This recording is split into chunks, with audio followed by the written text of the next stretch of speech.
Hello, welcome back to another main channel video. Today, we're going to be looking at Loki's RSG Random Seed Glitches World Record on Java Edition, a 650 or 6 minute 50 second time. Um, I am 5 months late to the party, okay? But the difference is I'm mid, and I probably won't give a super pro detailed analysis, but I'll try my best to give as much insight as I can. I did the reason why I want to watch this video again, because I did actually watch the world record video as it came out quite a couple times, but the one I don't remember much about, 5 months ago, about how exactly this world record went, apart from a few details. Those details being it being a bridge bastion, his blind was in a mesa valley, so his eye measuring split was weird.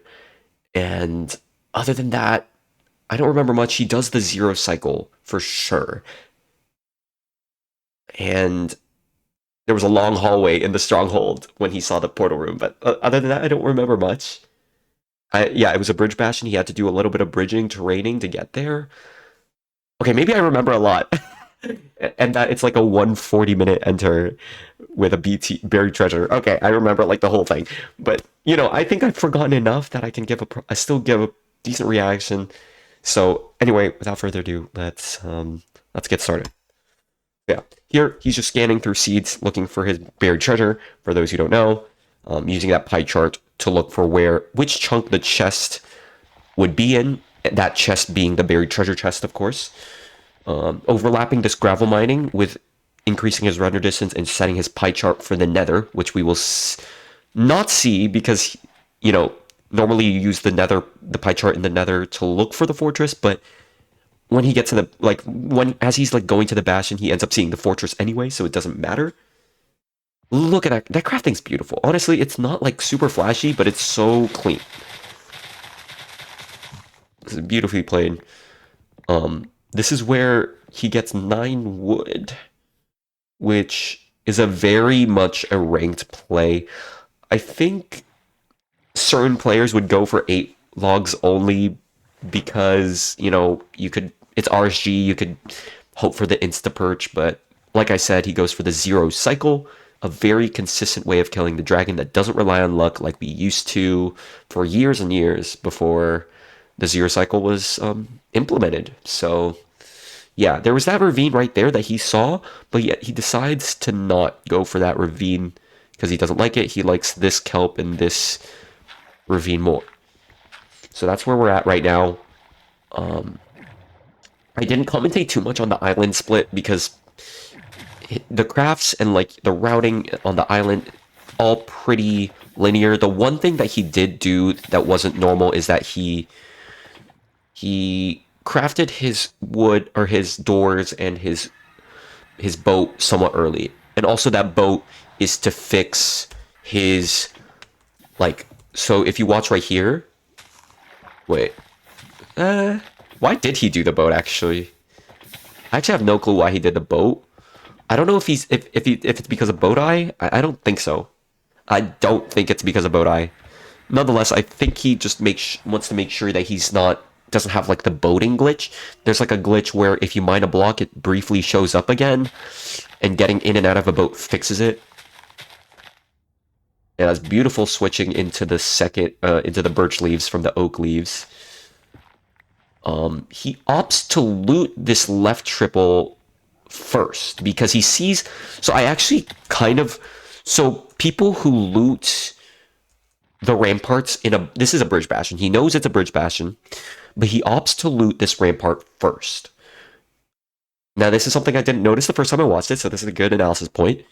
I believe this is because he sees the fortress here, and he wants to make sure he loots, he wants to set up his routing so that he loots this rampart, goes to the chalice, and then sets up his trading hole in the other rampart, the left rampart, because that rampart is closer to the fortress.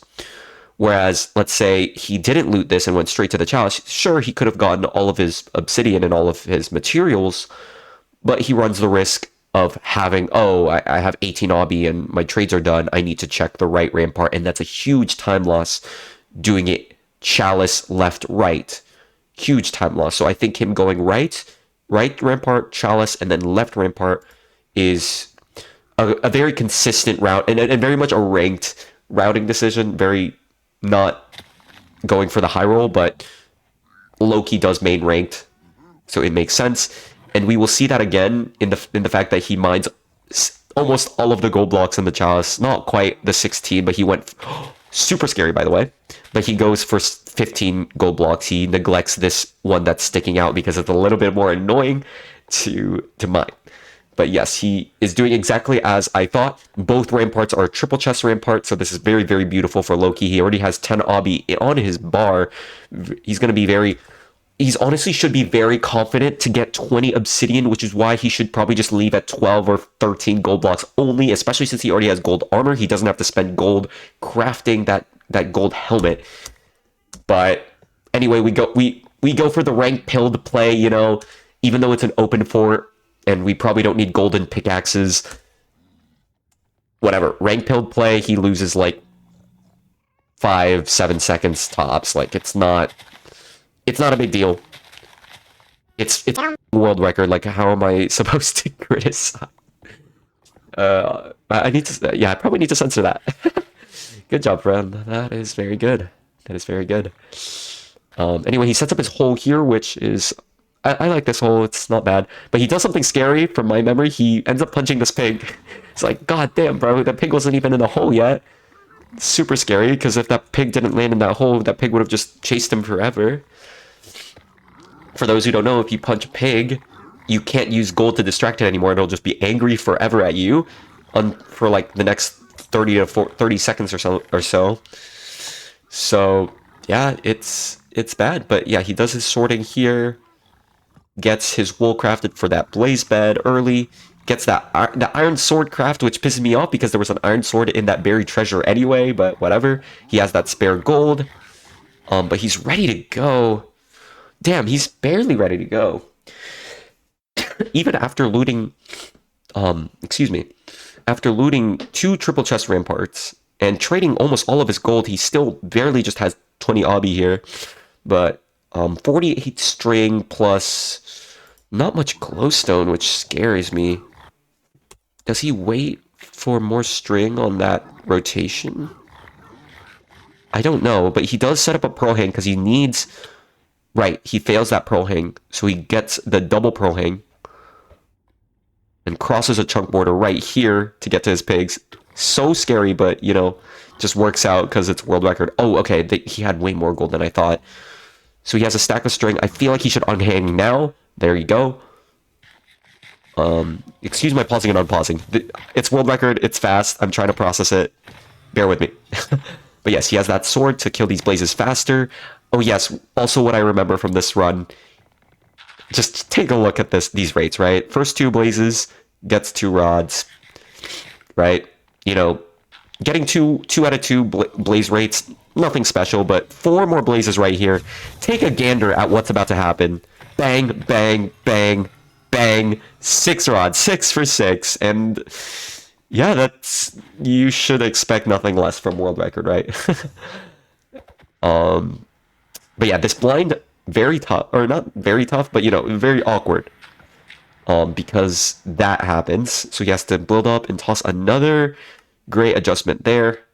Tosses the pearl at the peak of his jump, pretty much. Only has to adjust for 1 pixel there. A 1300 blind to the Stronghold.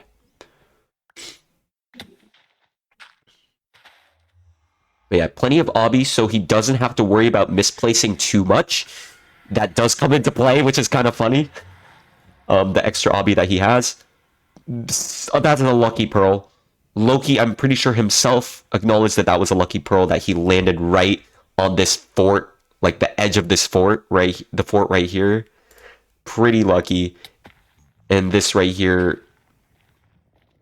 Oh, yeah, no. Not even close. Like, his pearls are just immaculate. builds up 2 because of that baby pig. All babies are annoying in Minecraft. Oh, my portal build. It is beautiful, I think. And that's what I meant by him having extra obby mattered. Now, excuse me while I blow my nose. Right here. Gets that food buffer eat as he enters the end portal. And gets ready for that 0 cycle. It's an open end. So it's a 95 tower. Do we expect Loki to push 99 here? It is an open spawn, and it is Loki. I won't really knock him trying for 99 here, but I have... Nope, he goes all the way. Nope, out here, and barely gets that bed. Because he pauses... No, he... Wait, why is he in his inventory here? Like, it's just so scary. I feel like I would want to try popping this bed right away. I think he's looking for maybe his glowstone, his anchor, but he doesn't have any of those. Only beds to rely on, but it doesn't really matter because he gets this 4 rotation with just the beds, no anchors needed. And that's world record. I feel like this was a rather... What's the word? Is the word remarkable or unremarkable? It wasn't a special seed. But those 6 out of 6 blaze rates really pushed the pace, I feel. And of course, Loki's mechanics. Can't neglect his mechanics whatsoever for that beautiful 650 on a randomly rolled seed, not ranked. The first and only sub 7 so far. Will we see a sub 6 in RSG? Never say never. I mean, Skycrab would have gone to 617. Never say never. But that's it for the world record mid speedrunner analysis. Please let me know if you guys want more. I'm somewhat inconsistent with these videos, but yeah, we'll see you next time. Bye-bye.